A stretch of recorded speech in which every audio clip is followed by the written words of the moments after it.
Your overall image and what you think about Katakuri Charlotte may change after you read this week's One Piece manga chapter, and that's because we finally get to see a side of him we've never seen before. In fact, we even get to see his mouth for the very first time, and I have to say it's one of the most horrifying things that I've ever seen from the entire series. I don't know why they say this guy is the freaking daughter of Big Mom. He might as well be the son of Baraka from frickin' Mortal Kombat.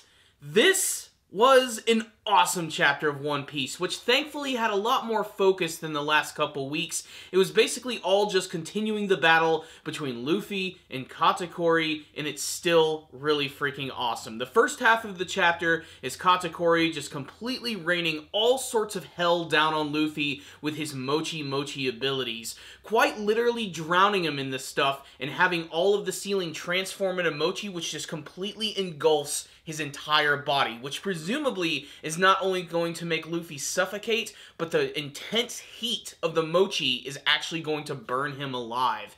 It's a really intense scene, and there's a lot of levity that is added to it when after this, it looks like Katakuri is about to go on a snack break, what he calls his merienda. It's something that he never wants to get interrupted, and due to all of the crazy things that have been going on here, he hasn't had time to have his snack. So his personal chefs come in, and they decide they're going to give him his snack, which consists of these gigantic freaking tire-sized donuts and some tea.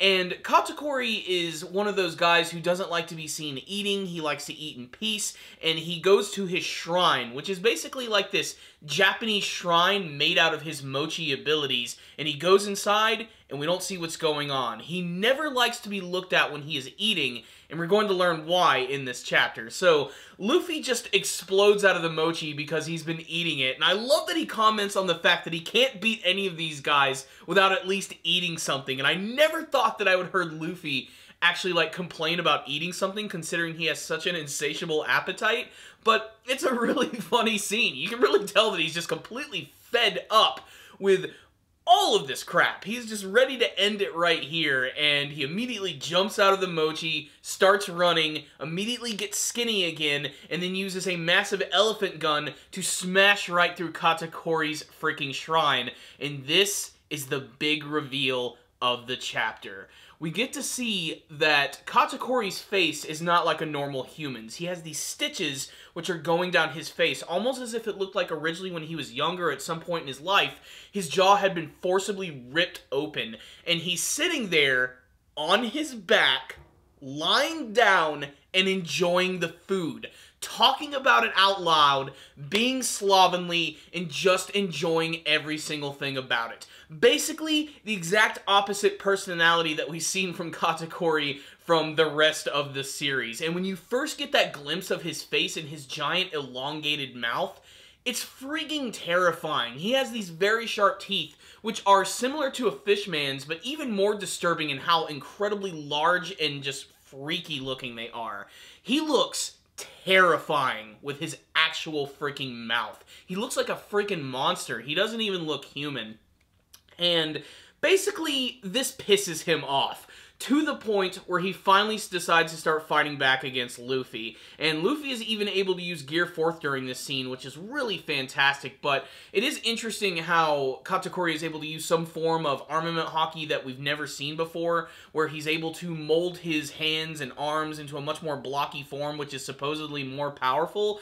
But due to the fact that he was caught off guard, Luffy does manage to actually kick him directly in the face in this chapter, and it looks like it does a lot of damage. And then suddenly, Luffy goes Gear 4th, hits him with a Kong gun, and it looks like he's finally starting to push him back against the ropes. In fact, it looks like Luffy has finally found a secret way to defeat Katakuri in this chapter, and that's the way it ends. So what's the rundown on this week's manga chapter of One Piece? I loved this chapter. Of course, it was mostly action, but I really loved the visuals of this one. I especially loved how, at the very beginning of the chapter, Katakuri immediately attacks Luffy when he's going into his Gear 4th form. He makes it clear that he's not going to underestimate his opponent, and he's not just going to let him casually go through some sort of transformation. And I love when this type of stuff happens in anime, because this is stuff that you see all the time. One of the biggest tropes of anime and a lot of Japanese shows, in particular superhero shows where they transform into different forms and go into their superhero outfits, is that the transformation sequences are always lengthy to the point where you're like, why don't you just attack them while they're transforming? It's like in Power Rangers, like when they're forming the Megazord.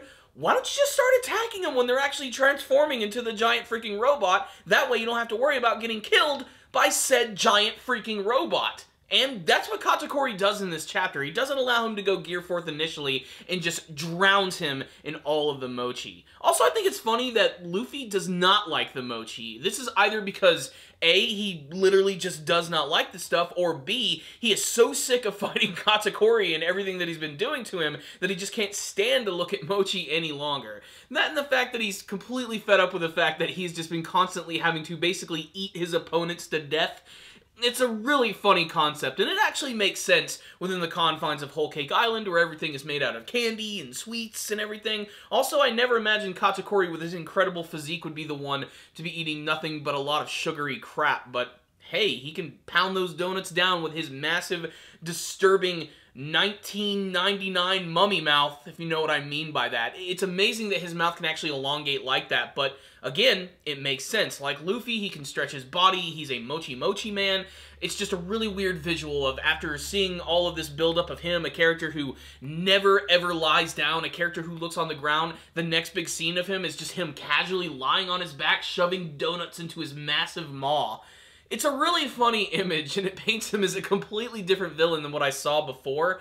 That being said, he's still incredibly threatening and scary and commanding in every single scene that he's in. Even more so now that when you actually see his mouth, which, like I said, is just really freaking scary. It's like a damn piranha, except the teeth are even longer. It's really, really crazy. So I can't wait to see the rest of this battle. It looks like Luffy may have finally found out a weakness for this character, and it looks like he might even exploit it in the next chapter of the series. What that weakness is, I can't quite figure out. It could be the fact that Katakuri was caught off guard when he was seen inside of his shrine, and it really pissed him off because, like, he killed all of his chefs just right there when they started to run away, and they saw all of, like, what was going on with him and his mouth and everything. And I can't wait to learn the backstory of why he has, like, a stitched-up mouth. There might be a specific reason for that, and it almost certainly has something to do with Big Mom herself, but still, we're going to have to wait and see how they're going to reveal that. Who knows? Maybe it's something that Big Mom did when he was a child, forcibly opening his mouth so that he would eat things.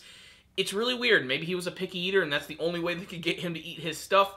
And, you know, he just like the other members of the Big Mom family, though, all he really likes is sweets. So it's just really funny stuff. What I will say is this was a great chapter. I hope for more like this in the coming weeks, ones that have a little more focus and don't jump around to a lot of different crazy events. As excited as I am to watch Sanji and his crew bake a cake, I really just want to see more of Luffy versus Katakuri, which is still continuing to be one of my favorite battles from the series.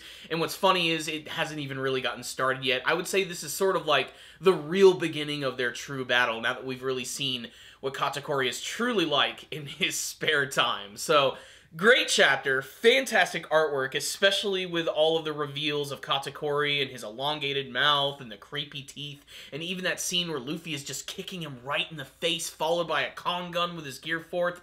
It's just really satisfying and fun to read manga action. So make sure to check it out. I'm giving this week's chapter a 5 out of 5. I loved it. I want to hear from you guys, though. Make sure to tell me what you guys thought about this week's manga chapter of One Piece in the comment section below. What did you think about the reveal of Katakuri's true nature as he decides to pig out? What is his weakness that Luffy has discovered, and what do you hope to see from the rest of their battle in the Whole Cake Island arc? Thank you guys for watching this review. Make sure to subscribe to the channel, like the video. I will see you guys next time. And as always, stay damn down, baby.